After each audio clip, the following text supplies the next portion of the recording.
Hi friends, ക്യാറ്റ്സിൻ്റെ മറ്റൊരു വീഡിയോയിലേക്ക് സ്വാഗതം. ഞാൻ സജി. അപ്പോൾ നമ്മൾ ഇന്ന് ചെയ്യുന്ന വീഡിയോ ഇന്ത്യൻ നേവിയുടെ ഫസ്റ്റ് സ്റ്റേജ് കഴിഞ്ഞിരിക്കുകയാണ്. സെക്കൻഡ് സ്റ്റേജിൽ നിങ്ങൾക്ക് ആവശ്യമുള്ള കാര്യങ്ങളെ പറ്റിയാണ് ഇന്നത്തെ നമ്മുടെ വീഡിയോയിലൂടെ നമ്മൾ പറയാൻ പോകുന്നത്. അപ്പോൾ നമ്മുടെ പ്രാക്ടീസ് സെക്ഷൻ നടന്നുകൊണ്ടിരിക്കുകയാണ്. റിട്ടേൺ എക്സാമിനുള്ളതും ഫിസിക്കലിൻ്റെയും സെക്ഷൻ ഇവിടെ നടക്കുന്നുണ്ട്. അതുകൂടാതെ എയർഫോഴ്സിൻ്റെ ക്ലാസ്സുകൾ നമ്മൾ അതിശക്തമായി തന്നെ മുമ്പോട്ട് പോയിക്കൊണ്ടിരിക്കുകയാണ്. ഓർക്കുക, ഒരിക്കൽ കൂടി ഒക്ടോബർ 8 നിങ്ങളുടെ എയർഫോഴ്സിൻ്റെ exam date. Okay, last 1 minute speed കൂട്ടി ഓടിക്കോ. ഓക്കെ, അപ്പോൾ നിങ്ങൾക്ക് ഫിസിക്കലിൻ്റെ ടെസ്റ്റാണ് ഫസ്റ്റിൽ. അത് കഴിഞ്ഞ് മെഡിക്കൽ ടെസ്റ്റ്, റിട്ടേൺ എക്സാമാണ്, അത് കഴിഞ്ഞ് മെഡിക്കൽ എക്സാമാണ്, അത് കഴിഞ്ഞ് ഡോക്യുമെൻറ്റേഷനാണ്. അപ്പോൾ ഇങ്ങനെ 4 സ്റ്റേജുകളിലായിട്ടായിരിക്കും നിങ്ങളുടെ ടെസ്റ്റ് കണ്ടക്ട് ചെയ്യാൻ പോകുന്നത്.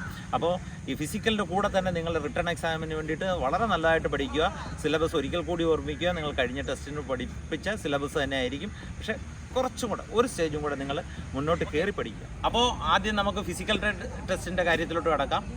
4 ഐറ്റമാണ് നിങ്ങൾക്ക് ചെയ്യാനുള്ളത്. ഗേൾസിന് 1600 മീറ്റർ 8 മിനിറ്റ് കൊണ്ടും, pushup 10 pushup, 10 situp and squat 15 എണ്ണം. ഇതാണ് ഗേൾസിന് ചെയ്യാനുള്ളത്. ഇനി നമുക്ക് ബോയ്സിലേക്ക് കിടക്കാം. ബോയ്സിനുള്ളത് 1600 മീറ്റർ ഓട്ടം 6.5 മിനിറ്റ് കൊണ്ടും, 15 പുഷപ്പ്, 15 സിറ്റപ്സ് ആൻഡ് 20 സ്കോട്ട്. ഇങ്ങനെയാണ് നിങ്ങൾക്ക് ചെയ്യാനുള്ളത്. ഇത് 4 പാസ്സാവേണ്ടത് അനിവാര്യമാണ്. ഓക്കെ,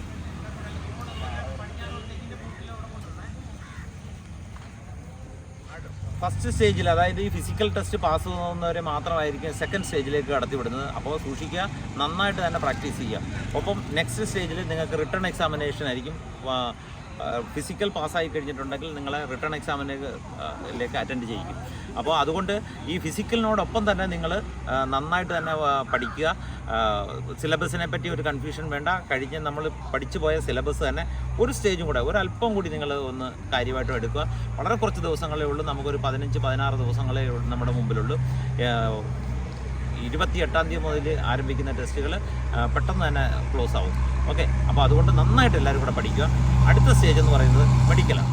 ഓക്കെ, മെഡിക്കലിനെ പറ്റി നമ്മൾ ക്ലിയർ ആയിട്ടുള്ള ഒരു വീഡിയോ ഫുള്ളായിട്ട് ഇതിനെപ്പറ്റി ചെയ്യുന്നതായിരിക്കും.